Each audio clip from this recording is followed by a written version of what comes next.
President Trump's decision to withhold WHO funding has upset one of the organization's most prominent supporters. Well, that's Microsoft founder Bill Gates, tweeting in part, halting funding for the WHO during a world health crisis is as dangerous as it sounds. The world needs them now more than ever. Well, the truth is the group actually needs Gates more than ever. With the U.S. taking a pause, he'll now be their largest active donor. That's right, 1 out of every 10 bucks that the WHO gets is from the world's second wealthiest man.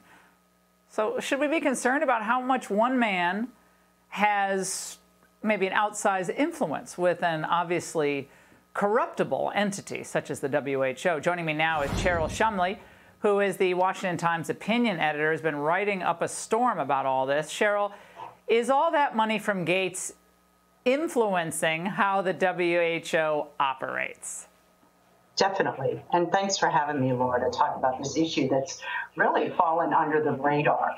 Bill Gates wields tremendous influence at the World Health Organization, and I'm not the only one saying that. Back in 2017, Politico, which, as you know, is not even considered a far-right or conservative publication, Politico called him the World Health Organization doctor, that he had such influence that when he wanted a policy pushed, that the World Health Organization bureaucrats would oftentimes cave to his wishes. And it's not just funding that we need to be worried about in America.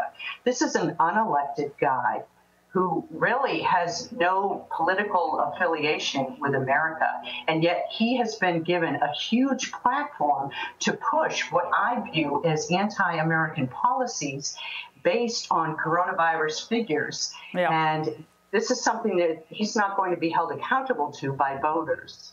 Well, here's what the Gates Foundation has given to the World Health Organization and related organizations. Okay, 395 grants totaling $3.6 billion to the WHO. He pledged up to $100 million for the global response to COVID-19. He pledged $279 million to the Institute for Health Metrics and the Evaluation at the University of Washington. That's that IHME model that, of course, initially wasn't all that accurate in predicting what was going on with this virus. It's more accurate now with all the new data. And he gave $13.5 million in grants to the CDC Foundation. People think the CDC is just kind of an independent government agency, but they get money from the Gates Foundation. So it seems like Gates has his hand in pretty much everything pandemic-related, Cheryl. Well, here's an interesting tie. So Bill Gates, for the longest of times, wanted to have the World Health Organization declare coronavirus a pandemic. And the World Health Organization did not want to do that. So a day after Bill Gates, through his foundation, announced an infusion of $50 million into something called the Therapeutic Accelerator to help fight coronavirus and find a vaccine, much of that money to go toward the World Health Organization. One day after that announcement, the World Health Organization Secretary General came out and declared coronavirus a pandemic. Unbelievable. So Cheryl, we'll be on this, and thank you for staying on this, and we've really enjoyed your pieces on this. We'll have you back.